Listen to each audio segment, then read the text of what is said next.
Doctor साहब sugar तो हो गई है अब शुगर कुछ लोगों में हाई भी होती है और कुछ लोगों में लो भी होती है। ये जो लो होती है, ये लो कितनी लो होती है और इसके सिम्टम्स क्या होते हैं कि अब मेरी शुगर लो हो रही है?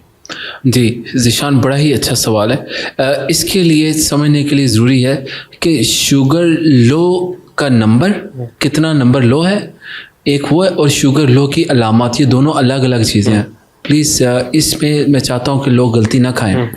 अलामत पहले आती हैं, नंबर हो सकता है किसी का ठीक हो। उसकी मिसाल मैं देने लगा हूँ कि एक मेरी पेशेंट है, उसकी शुगर रूटीन में 500 चल रही थी। बिल्कुल ऐसे ही समझें कि हमारे पास एक गाड़ी है जिसका फ्यूल ज़्यादा खुला हुआ है, इंजन को ज़्यादा फ्यूल की आदत है। अब हमने उसका जाकर मैकेनिक से फ्यूल कम करवा दिया, अब वही गाड़ी थोड़ी कड़ करती है। क्या हुआ? इसी तरह हमारी बॉडी के अंदर एक इंसुलिन शुगर को रिकॉर्ड करने का सिस्टम मौजूद है। अब किसी की शुगर रूटीन में 500 थी तो हमने एकदम कंट्रोल करके अब उसको 120 पे ले आए। Perfect number 120। पेशेंट तकरीबन बेहोश होने के करीब है।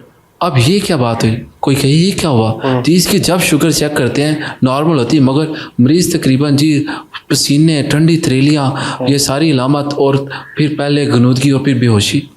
ये क्या हुआ? उसकी वजह ये जाननी ज़रूरी है कि जब शुगर लो होती, जिस जिस्म के अंदर हाई शुगर का एक लंबे अरसे से टाइम गुजरा हुआ है, उसके अंदर अगर शुगर जो है हम उसको कम करेंगे तो बॉडी उसको लो ख्याल करेगी उस पर्सन के हिसाब से। आहिस्ता आहिस्ता आहिस्ता वो इस फेज़ में से गुजर जाएगा और फिर क्या पता चलेगा। मगर लो शुगर का नॉर्मली नंबर जो लो होता है जब वो 60 से नीचे चली जाती है, और उसकी अलामत ये होती है कि उसके अंदर माथे पे पसीना, से कहते हैं फोरहेड स्वेटिंग, टेम्पोरल स्वेटिंग, और इस जगह पे पसीना आ रहा है, और फिर ठंडी तरेलियाँ, और फिर आंखों के आगे अंधेरा आ रहा है, फिर जिस्म कांप रहा है, फिर दिल घबरा रहा है, और फिर थोड़ी देर बाद बंदा बेहोश। ये लो शुगर की अलामत है।